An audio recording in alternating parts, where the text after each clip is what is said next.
So good afternoon, everybody. I'm pleased to be joined here today by City Councilor Ian Kane. We're here to talk a little bit about what Councilor Kane had proposed in the form of resolve a couple of years ago, which the council did pass.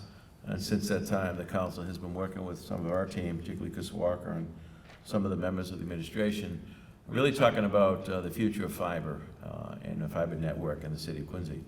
I hear constantly from people about competition or lack of competition, some related to cable, some related to slowness of access to get onto the fiber, onto the network. So this is something we're very serious about looking at. The city obviously is a good-sized city with a water department, sewer departments. We're in the utility business to some extent.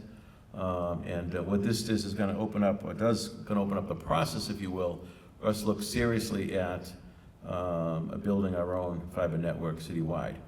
Now, this is the very beginning of a process, and we're asking people at this point, if you want to go online to survey it, and I think it's up on the screen there, www.quincyfiber.com. And when we do our census, come out in sometime in January, the city census that goes out by the city clerk, we're going to be including in that some questions, survey about the whole issue of fiber and access to fiber network. I don't want to mix that up with the federal census, by the way. That's going to come out next March of next year. Anytime I can give a plug for that, I should, because the numbers do matter when it comes to the federal census. It happens every 10 years. So we'll be talking more about that another date, but that'll be in March. So the city census comes out in January, and this survey will be included in this. So I'm looking forward to a very robust process going forward, bringing on board some outside consultants to study this. I believe it's being looked at in other communities. I'm not sure, Council, I'm sure you can answer it, if it has been done yet in other municipalities in the country. But so looking forward to work with Councilor Kane and the city team on this, and again, thank the councilor for really bringing this forward for us to look at as a community. So with that, Councilor Kane.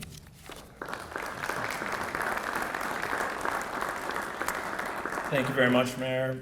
Thank you to my colleagues in government for being here today, and I also want to thank my colleagues on the City Council who unanimously supported me when I introduced this resolution in February of 2018 to look into the city developing a municipal broadband network.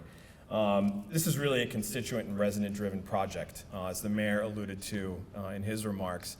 There's something that we hear when we're out talking to residents and constituents all the time. It's when are we getting fiber? When are we going to get options? When are we going to get cheaper internet with better service? And unfortunately, the way that the model currently works is that large incumbents and companies own the infrastructure and they provide the service, which allows them to take advantage of you as the consumer and the customer. So what this project is really doing is separating the infrastructure from the services. So we're going to look at providing a city municipally owned utility in the form of fiber and broadband, and allowing for different companies, internet service providers, to compete on that network, which will allow for competition and eventually to bring the price down. So the goal would be to eventually provide residents in the city of Quincy with internet as low as $50 a month, which is something I think that everyone can get behind.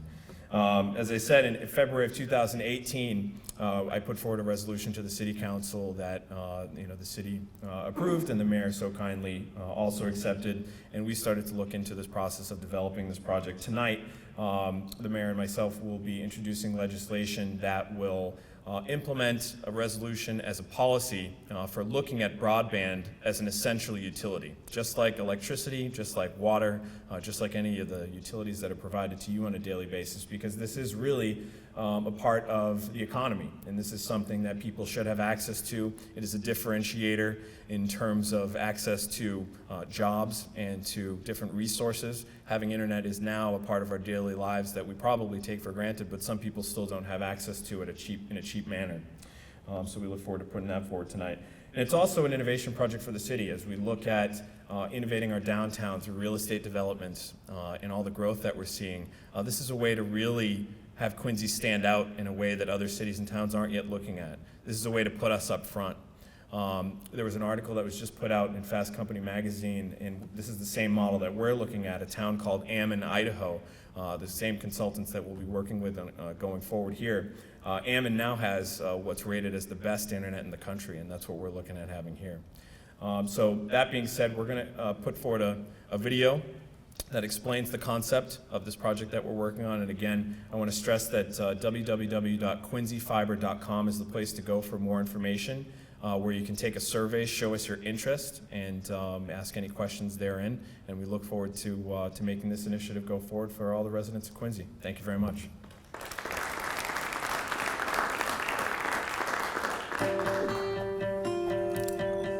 Broadband networks matter because we live in a digital economy. In the digital economy, many physical objects are getting connected to networks, sensors, and computers. In this new economy, cars become computers with wheels, farms become computers with soil, and airplanes become computers with wings. The information flowing from cars, airplanes, and farms becomes powerful through a connected global network. A business without a fast and reliable network can't participate effectively in the digital economy. A child who can't afford a reliable connection can't do homework. A community without robust network infrastructure can't attract the businesses or workers it wants, stifling economic growth. As a municipality, we must make it as easy as possible for people to participate in the digital economy. We do this by operating networks the same way we operate our roads. The municipality builds and maintains the roads and allows everyone to drive on those roads. The problem with our current broadband system is that large internet service providers control the digital roads and access to those roads. They use this control to block competition and keep prices inflated. We understand that broadband network infrastructure is essential to everyday life, and that open networks lead to innovation, increased competition, lower prices, and faster network speeds. We're making broadband infrastructure a public utility, just like your home's water, sewer, and power connections. But we will not compete with the private sector by providing internet services over this infrastructure. No one will be forced to participate in the municipal fiber network. Residents and businesses who don't want it can opt out. Those who participate will select from a list of ISPs and internet plans based upon their needs. But here's the best part. Subscribers can switch providers and plans in less than 60 seconds, as easy as shopping online. By providing the digital infrastructure as a utility and creating real competition between ISPs, our goal is to drive down the total cost for internet access by at least 30%. And here's the best part.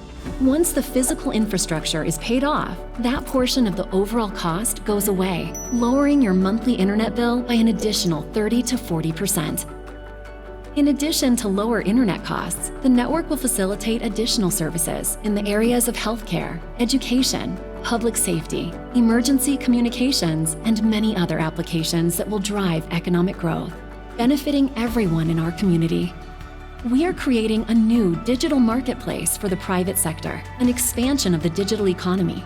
Any private sector company can participate, compete, and innovate in this new municipal marketplace. Our goal is to transform internet access from a system designed for the benefit of the large corporations who control these networks to a system designed for the benefit of consumers. At this time, happy to answer any questions that people might have. What kind of timeline are you looking for this study, or before, how long before a shovel goes in the ground?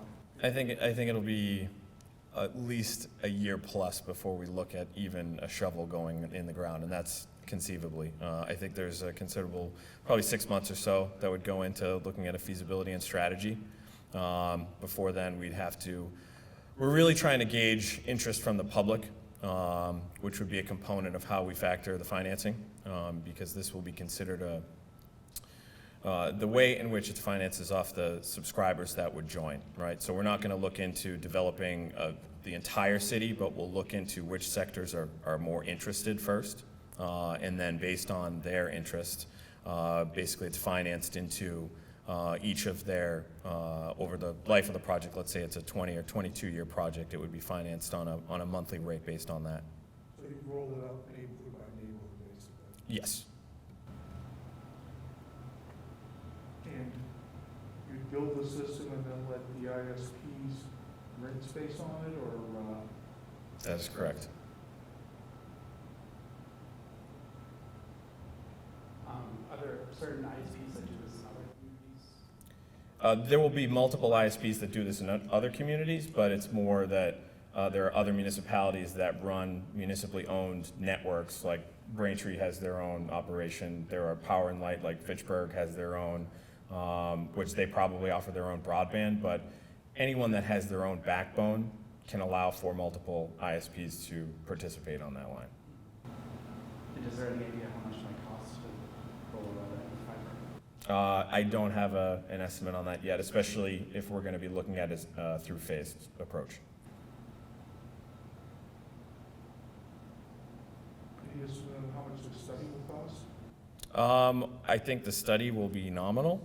That's probably what I can give you at this time. We haven't formally engaged a group yet, but there is a group who is currently at the forefront of working with municipalities to roll out this type of technology. And they're called Entry Point Networks, and we have already started to work with them on a no-cost basis to this point.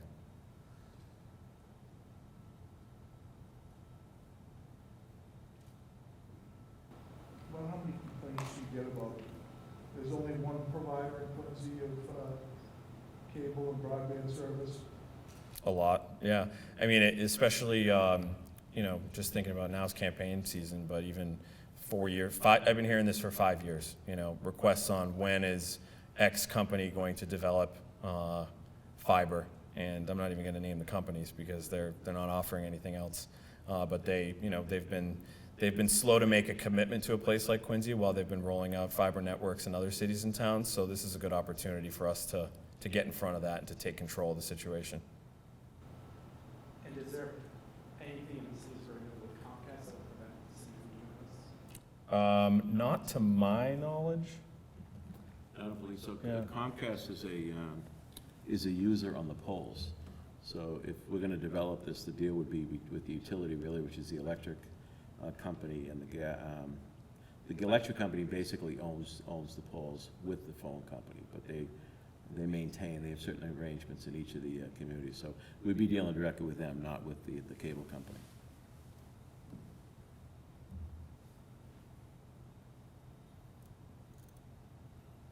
Thank you, everybody. Thanks for being here, Thank you, everyone. Counselor. Yeah, thank you, Mayor.